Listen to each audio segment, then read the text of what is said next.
Salut à tous et bienvenue sur SCP Muscu. Comme vous pouvez le voir, je me suis transformé en plante. Et je vais vous expliquer dans la vidéo qui va suivre comment j'ai fait pour me transformer en plante. Plus sérieusement, je me lance, comme j'en ai déjà un petit peu parlé sur mon Facebook, dans un défi en fait. Je vais manger exclusivement végétarien pendant 2 mois. Et dans la vidéo qui va suivre, en fait, je vais simplement vous expliquer le pourquoi, le pourquoi je vais faire tout ça, et le comment je vais mettre mon plan alimentaire en place avec un régime exclusivement végétarien. A tout de suite!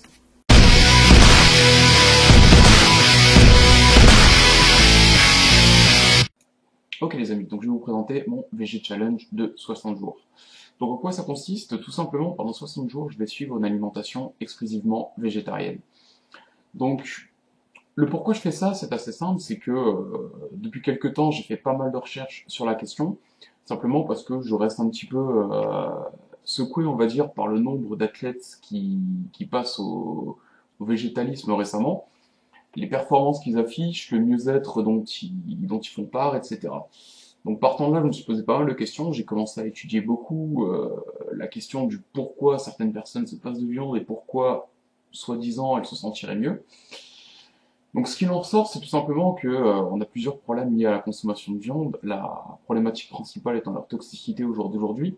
C'est pas forcément la viande en soi qui pose problème, mais plutôt la manière dont elle est élevée aujourd'hui, dans quelles conditions, ce qu'on leur donne à manger, etc. Toutes ces choses qu'on va retrouver dans notre organisme. Je peux rentrer dans les détails dans cette vidéo parce que j'aurai maintes et maintes fois l'occasion d'en reparler pendant ce challenge. Globalement, donc, ce qu'il en ressort, c'est tout simplement qu'il y a certains éléments dans la consommation de viande actuelle qui seraient toxiques pour notre organisme, alors que par opposition, notre organisme étant plus ou moins taillé, entre guillemets, pour consommer des végétaux, il n'en ressortirait que des choses positives. Donc, ce dont la plupart des gens avaient peur, ça pourrait être de manquer de protéines dans le cas notamment d'une activité sportive comme la musculation ou le crossfit, ou de certaines carences en vitamines. Alors je cherche toujours comment on peut penser qu'on serait carencé en vitamines alors qu'on consomme une quinzaine de fruits et légumes chaque jour, mais bref, ça c'est un autre problème, à part dans le cas de la vitamine B12 qu'on apporte par la supplémentation, mais mis à part ça, j'avoue que j'ai un petit peu de mal à comprendre comment on peut avoir peur d'être carencé, mais bref, c'est un autre sujet. Donc voilà, tout simplement pour avoir un petit peu le cœur net par rapport à cette question-là, je vais me lancer dans un challenge où je vais donc suivre une alimentation végétarienne pendant 60 jours, voir comment mon poids évolue, comment mes performances évoluent, comment je me sens physiquement, etc. Et ça va me permettre de voir justement directement sur le terrain, concrètement, qu'est-ce que ça change de passer d'une alimentation entre guillemets omnivore à une alimentation végétarienne. Donc évidemment, je vais vous faire suivre ça, donc les recettes que je consomme, les plats que je mange, les aliments que je choisis et pourquoi j'ai choisi. Je vais vous faire suivre ça donc sur mon Instagram, AlexUCP Muscu, et sur mon Facebook, donc celui du CP Muscu. Et à mon avis, je ferai en cours de challenge quelques petits bilans sous forme d'articles pour voir un petit peu ce qui ressort de cette expérience. Donc quelques éléments importants par rapport à ce challenge. Donc je démarre le challenge avec un poids de corps de 77,5 kg. Je suis en déficit calorique, le but étant de redescendre vers 75,5, 76 kg maximum. Et j'effectue toujours 5 à 6 entraînements de CrossFit par semaine, donc en me basant sur le schéma que je vous ai présenté dans ma vidéo sur mon programme d'entraînement pour 2017. Maintenant, qui dit objectif dit plan. Donc, dans la suite de cette vidéo, je vais vous présenter les différents aliments que je vais consommer, avec mes aliments préférés, etc. et le pourquoi je les ai choisis. Et je vais aussi vous présenter, bien évidemment, le plan alimentaire que j'ai dressé pour peut-être pas pour les 2 mois qui vont suivre, parce que le plan alimentaire va évidemment évoluer, mais sur quel plan alimentaire je vais commencer ce challenge. Mon plan alimentaire va s'articuler autour de 6 sources d'aliments principales, donc qui sont communes à tous les bons régimes végétariens. Donc c'est évidemment les fruits et légumes, qui vont constituer la plus grande partie des quantités présentes dans les différentes assiettes. Les légumineuses qui vont être ma source de protéines principale. Donc on le sait, les légumineuses contiennent des antinutriments et sont aussi riches en glucides. Donc on va dealer avec ces deux problèmes, tout simplement, les glucides on va en tenir compte dans le décompte calorique. Et pour les antinutriments, on va toujours faire tremper les légumineuses avant de les cuire, voire les faire germer. Je vais aussi utiliser la germination pour pouvoir on va dire maximiser mes résultats vis-à-vis des légumineuses. On a les céréales et graminées donc, qui vont venir compléter en termes d'aminogrammes, donc d'acides aminés, les légumineuses et les haricots. Donc en fait, les études l'ont prouvé, c'est quelque chose qu'on sait depuis longtemps, quand on mélange une source de légumineuses ou de haricots de qualité avec une source de céréales ou de graminées de qualité, on obtient normalement un aminogramme complet et donc suffisamment d'acides aminés pour répondre à nos besoins, même en tant que sportif. Donc dans l'immédiat, étant en déficit calorique, je vais pouvoir associer ces deux sources qu'une seule fois dans mon alimentation, on aura l'occasion de le revoir. Mais dans la mesure du possible, dès que j'aurai atteint le poids désiré, je vais pouvoir de nouveau les associer sur plusieurs repas. On en reparlera. Ensuite, on a les noix et les graines, donc qui vont être très présentes évidemment dans ce plan alimentaire. Donc les noix, c'est tout ce qui est oléagineux, donc ça va être des amandes, des noix de cajou, des noix du Brésil, des noisettes, etc. Et les graines, ça va être les graines de courge, les graines de lin, les graines de chia aussi. Peut-être des graines de chanvre, pour l'instant j'en ai pas, mais je vais peut-être essayer de m'en procurer pour avoir l'occasion de tester. Et les super aliments. Alors les super aliments, concrètement, qu'est-ce que ça rassemble? Ça va être tout ce qui est fèves de cacao, ça va être la spiruline, ça va être les baies de goji, etc. Donc tous ces aliments qui ont tout un tas de petites particularités intéressantes.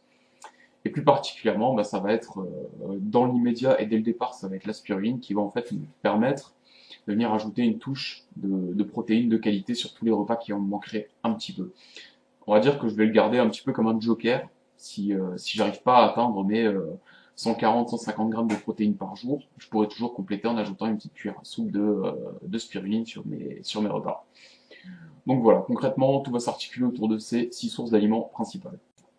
Ok, et donc voici le plan alimentaire que j'ai dressé.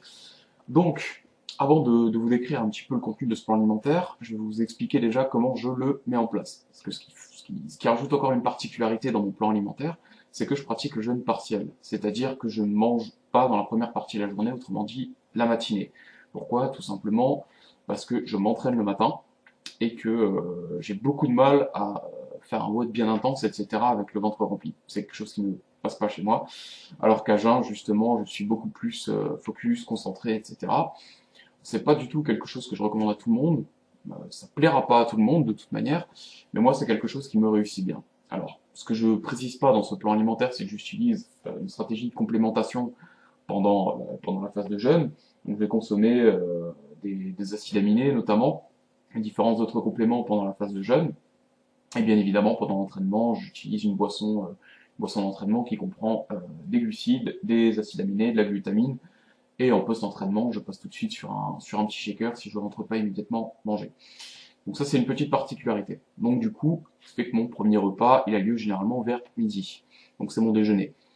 Donc on le voit, on a une source de légumineuses. Donc ça peut être des pois chiches, ça peut être des lentilles, ça peut être des haricots azuki, peu importe.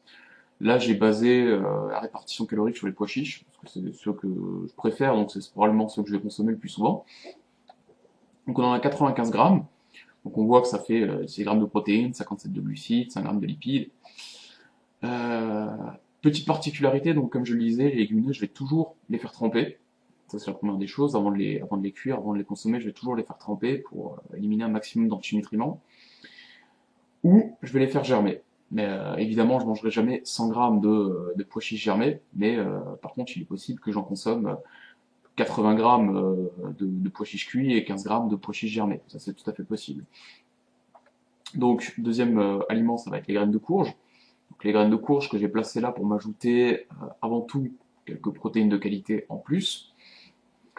Le riz complet, sarrasin ou quinoa. Donc, tout simplement, comme je le disais, pour associer une céréale de qualité à mes légumineuses pour avoir un aminogramme qui est complet. Et bien évidemment, comme c'est mon repas qui suit immédiatement l'entraînement, j'ai besoin d'une bonne source de glucides pour recharger les stocks de glycogène qui ont pris une bonne claque pendant l'entraînement. Donc j'en ai mis 75 grammes. Oui, je sais, c'est pas énorme en sortie d'entraînement, mais bon, je suis en fin de sèche. Voilà. Après, pour ce qui est des légumes, donc 2 portions de légumes frais, de saison, préférence pour les crucifères. Alors, 2 portions de légumes, je pèse pas forcément, ça va dépendre des légumes, mais la plupart du temps, je vais pas peser, je vais manger selon l'appétit.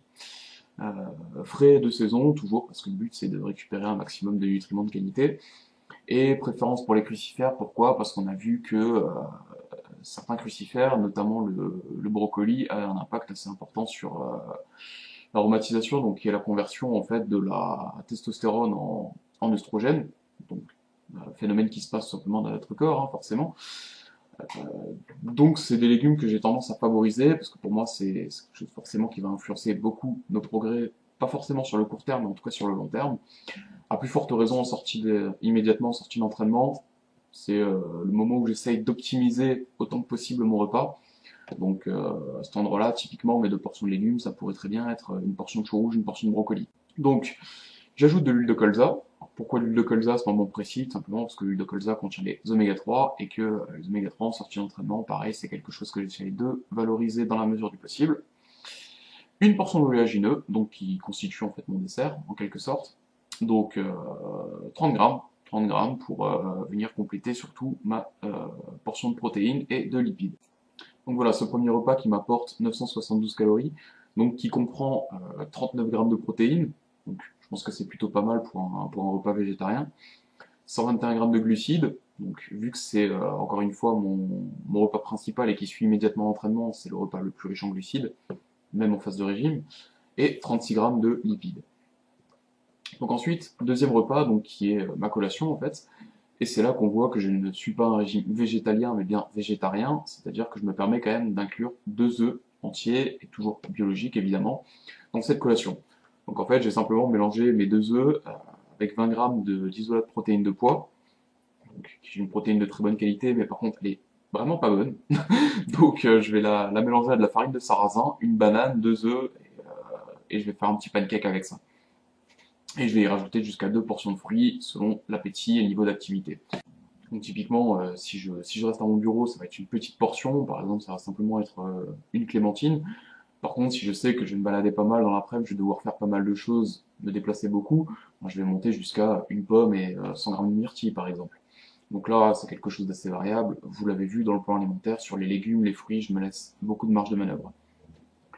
Donc, cette petite collation qui me ramène 33 grammes de protéines, 50 grammes de glucides, 12 grammes de lipides. Donc, j'ai une petite parenthèse par rapport à la consommation des œufs. Donc, j'en intègre un petit peu pour la bonne et simple raison que toutes les études sur lesquelles je suis tombé montrent qu'une consommation modérée issue de l'agriculture biologique, toujours, amène plutôt des effets positifs et non pas des effets négatifs sur notre organisme. Donc, je me gêne pas pour en intégrer un petit peu, d'autant que c'est des aliments que j'apprécie particulièrement. Je me passe volontiers de viande et de poisson, mais par contre les œufs, j'ai choisi de les garder parce que, encore une fois, sur le plan éthique, ça ne pose aucun problème. Et par rapport à la santé, aux différentes études que j'ai pu faire, c'est même plutôt un aliment qu'il serait pas forcément judicieux de supprimer. D'autant que ça me permet de récupérer un petit peu de protéines et d'équilibrer assez bien, je pense, ma collation. Donc, fin de la petite parenthèse, je ferai une petite parenthèse sur toute la question éthique en fin de vidéo. Là, dans les médias, on est vraiment sur le pratique. Donc, troisième repas. Encore une fois, donc une portion de légumineuse. Alors, dans la mesure du possible, et si j'ai le temps, je ne vais pas consommer la même qu'au déjeuner. Je vais essayer de varier un petit peu. Donc, par exemple, si au déjeuner, j'ai consommé des pois chiches, le soir, je vais plutôt consommer des lentilles, par exemple. Donc, je vais associer ça à des graines de lin. Des graines de lin qui sont là surtout pour m'apporter beaucoup d'oméga 3. Des graines de chia, pareil, qui ont une excellente composition, jusqu'à 3 portions de légumes frais de saison. Donc toujours une petite préférence pour les crucifères parce que c'est des aliments, c'est un peu mes légumes coup de cœur, on va dire, en termes de leur propriété, hein, bien sûr, pas forcément que du goût. Donc souvent sur ces 3 légumes, il y aura une salade verte pour pas me retrouver avec une assiette phénoménale. Donc par exemple, ça va être une portion de mâche, un petit peu de chouquel par exemple, et qu'est-ce que je pourrais rajouter à ça? Éventuellement un peu de céleri par exemple. Ensuite, oléagineux, donc là idem, je vais essayer de pas consommer la même que déjeuner, donc si j'ai pris des amandes au déjeuner par exemple, je vais prendre des noix de cajou le soir, et je vais ajouter à tout ça un petit peu de spiruline, comme je vous le disais, c'est un petit peu mon joker pour récupérer mon quota de protéines. Évidemment, la spiruline a énormément d'effets positifs et de nutriments de qualité. Donc j'ajoute ça, vous l'aurez compris au vu de la composition, hein, tout ça va former une grande salade, donc je vais saupoudrer un petit peu de spiruline là-dessus, pour avoir un repas qui est bien équilibré et bien riche en protéines. Donc on voit que je m'en sors avec 36 grammes de protéines pour seulement 68 grammes de glucides et 34 grammes de lipides, donc 737 calories, mon repas du soir donc qui commence déjà à bien me caler. Et ensuite, repas numéro 4, donc qui est un petit casse-dalle avant d'aller me coucher. Donc isolat végétal, donc là j'ai pris de la protéine de riz dans les médias, donc j'ai de la protéine de pois pour faire mes pancakes et de la protéine de riz pour faire mon shaker du soir, que je vais associer à un petit peu de lait d'amande pour récupérer quelques lipides et glucides de qualité. Et je vais me faire jusqu'à 2 portions de fruits frais pour accompagner ça juste avant d'aller me coucher. Donc je m'en sors avec 18 grammes de protéines, 13 grammes de glucides et 8 grammes de lipides. Donc encore une fois, dans tout ça, en dehors de ma banane à la collation, je n'ai considéré aucune des portions de glucides apportées par les fruits ou par les légumes. Donc évidemment, quand on voit que sur le total de la journée, je m'en sors avec 250 grammes de glucides, on va pouvoir arrondir à 300, 320 à mon avis, si on compte les glucides apportés par les fruits. Mais globalement, je suis assez content de la répartition. 126 grammes de protéines, c'est un petit peu peu, j'aimerais bien monter à 150, mais vu que dans l'immédiat, je suis assez limité au niveau des calories, c'est assez compliqué. Je pense que la première chose que je ferai quand je remonterai un petit peu mes calories, ça va être d'arrondir déjà mes 2 portions légumineuses à 100 grammes. Pourquoi pas me faire monter aussi mes 2 portions d'isolat de protéines végétales à 30 grammes. Je pense que ça me permettra de récupérer les quelques grammes de protéines qui me manquent, faire monter un petit peu les calories, et puis après, si j'ai un petit peu de marge, je m'ajouterai probablement un petit aliment qui me manque, c'est le chocolat noir, que j'aime beaucoup, parce que associé pour moi du chocolat noir à 85% de cacao plus à des amandes, c'est un bon moyen d'éviter le manque de magnésium, vu qu'avec une pratique sportive soutenue, on a tendance à en manquer. Donc voilà pour ce petit plan alimentaire.